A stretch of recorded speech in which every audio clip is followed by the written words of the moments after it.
Hello everyone, it's Karen saying good to another video. Today it's going to be a response video to Richard McCook, who is a YouTube subscriber and who does a lot of great vinyl videos too on his channel. If you're not aware of Richard McCook, he's a great YouTuber, great vinyl YouTuber. Go check out his channel, I'll leave a link in the description.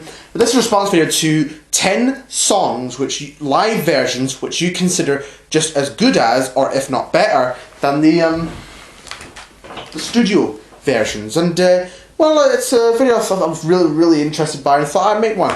And I've not made a video for a while, and been meaning to do this for a while, but college work has got in the way and all sorts. So yeah, I thought let's just get this so I don't leave it hanging on for long. Now we've got over 10 songs which I consider better than the live versions. The first one up is so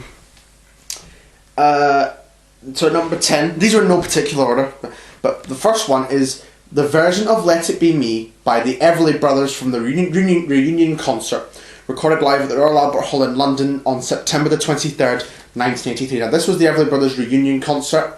They'd been apart for 10 years, but then they come back in 1983 and did 2 concerts at the Royal Albert Hall. And they also, I think, they filmed this concert as well for a BBC television broadcast and video DVD release as well. But yeah, this is a really great live album, and I love the version of Let It Be Me. I personally think it's as good as the studio version, but the same goes for any song on this record, especially the version of Crying in the Rain on here. I like that version too. But yeah, there's loads of versions that I like. But Let It Be Me is the one I've picked. But yeah, I really like that version of Let It Be Me. Yeah, really good version of it on here. Now there were loads of possibilities for the next one, which we have Bruce Springsteen in the version of Badlands, recorded live at the Arizona State University in Phoenix, Arizona on November 5th, 1980. I like this version. Clarence's sax solo is great, and I really like the version that they've chosen here. I think they chose the best version of Badlands.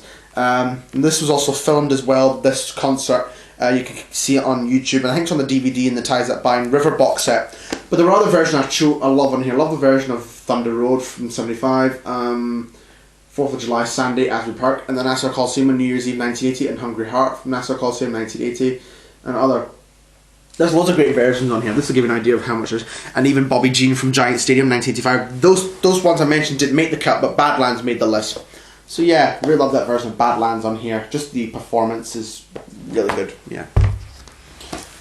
Next we have Elton John, Here and There, and the version of Crocodile Rock. Now I love the studio version, but the live version is just as good. The version of Crocodile Rock was recorded at the Royal Festival Hall in London on May 18th, 1974, for a benefit concert, I think, some benefit concert. But yeah, really good version of Crocodile Rock. I love the energy and the beat in that version, and yeah, I just like this performance. It's just as good as the studio version as well. So yeah, really like this one. Elton John, Here and There. Now this next one is The Who. Now I know The Who are one of the best live acts you can see, and especially that was the case when they still had Keith Moon. And the version I picked is Won't Get Fooled Again, and this is the soundtrack to the documentary film that was made about them called The Kids Are All Right. And I really like this version, really energetic, like the studio version. But I love the film of this performance, which I think you can get on YouTube. Now I think they did this. They filmed a performance at Shepperton Studios in London in May 1978. I think for this documentary film, because they tried to film a concert in Kilburn in London in December of 77, but that didn't work, didn't go to plan, and so they decided to do another performance that they were hoping would be better than the one at Kilburn, and they did this one at Shepperton Studios in London. And yeah, it's a really great version of Won't Get Fooled Again, which is one of my favourite Who songs. So yeah, love that version of Won't Get Fooled Again from 1978. Next up is Roy Orbison, A Black and White Night Live. Now the version, there were loads I could have gone for. I could have gone with loads of songs of this record, but one of the ones I picked was the version of Dream Baby, which he sings with Bruce Springsteen on here. Is that one? Now this was a special concert Roy did in September 1987 at the Coconut Grove Hotel in Los Angeles. They filmed it in black and white and even recorded a live record out of it as well.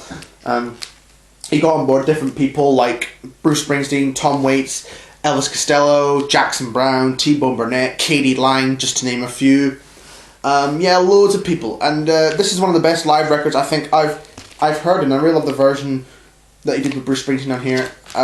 They do the song normal, and then they stop, and then they do it quite slow, quite quiet, and then they build it back up after Bruce goes, ha! And it just builds back up, and that's just how the live version is. That's what I love about this live version. Yeah, that's probably my favorite. And there was loads I could have chosen from on here again, but they didn't make the cut. I only had to really choose 10. So yeah, but really great live record from Roy. And we have Queen, Live Magic. Now, not a popular live album from Queen, but I really like this one. And I love the version of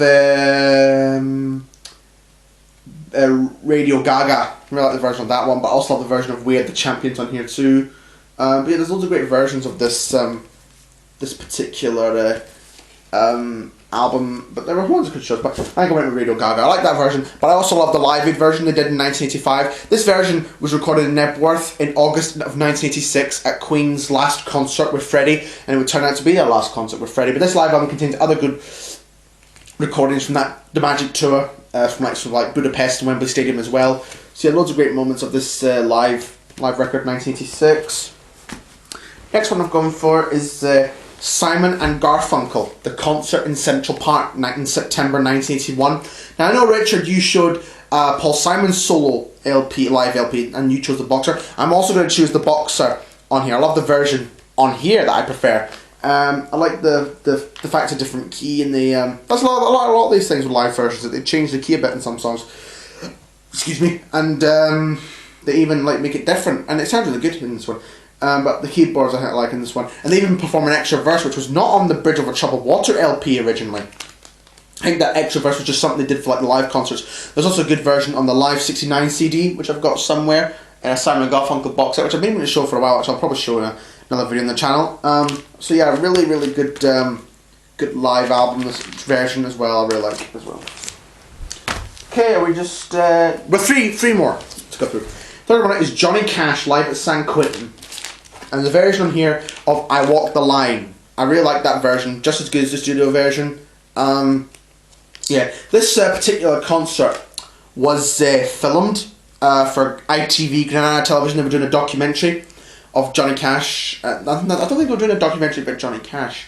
They filmed Johnny Cash's concert to show in a documentary, I think, about San Quentin, and they called it Johnny Cash at San Quentin. Granada Television filmed it, which I've got a DVD of. And yeah, this is a really great concert. One of my favourite live albums, recorded in 1969. And yeah, I really do like this this version as well. Again, just as good as the studio version, if not better. I don't know what else to say about these songs. Yeah, except yeah, really good version of I Walk the Line on here. Now you can get a CD which it has a lot more material than the original 1969 album, and I do like that CD as well. But I actually do occasionally listen to the record a bit as well. Next is Adios Speedwagon. You get what you play for live, and the version I've picked on here is the Riding the Storm Out, which I don't know where they recorded it from. Now this live album was taken from different shows they did in Kansas City, Indianapolis, St. Louis and Atlanta. It could have been any of those locations, I don't know. But yeah, I love the version of Riding the Storm Out on here. Haven't heard the studio album, but I think this one is just as good as the studio version, I'd say. If not, maybe, you know. But yeah, this is the version that I think most people are aware of. The live version of Riding the Storm Out. This has Kevin Cronin singing it, whereas the studio version has Mike Murphy singing it. So yeah, and this live version has been used on quite a few of their greatest hits compilations. So yeah, I think that's how I like that version. I love the energy of it in the song. And even this really good version that they do on in 1981 on the High Fidelity Tour in Denver. You should really check that out. I think I'll leave a link for some of these performances on YouTube. Not just if I'm allowed to do that, but I might well try it anyway. But yeah, do check out some of these songs. And the last one is Tom Petty and the Heartbreakers, Pack Up the Plantation Live, and the version of The Waiting on here, which I love the fact it's just Tom and the guitar, starts off with Tom and the guitar, and then it gets to the Don't Let It Kill You Baby, Don't Let It Get To You verse, and the banner slowly come in, and at the end of the Don't Let It Get To You, the drum come in, and then it goes into Mike's guitar solo, and like the studio version. So yeah, I really like this version of The Waiting, but there's also other great versions on this live album, like the cover of So You Want to Be a Rock and Roll Star, which was originally by the Byrds, the version of American Girl, Refugee, Southern Accents, Rebels, You Got Lucky, another really great version here now. Some of the songs were recorded at a Los Angeles concert in August 1985, and some were like taken from different tours in different places. So in like Cleveland, Ohio, some shows in Los Angeles, London, England, Irvine, California as well. So yeah, really great live record, this one, and a good version of The Waiting as well. So I hope you liked this video, Richard, and hope everybody who's watched this video, like, comment, subscribe, and hopefully see you for the next video. Till then, see you again.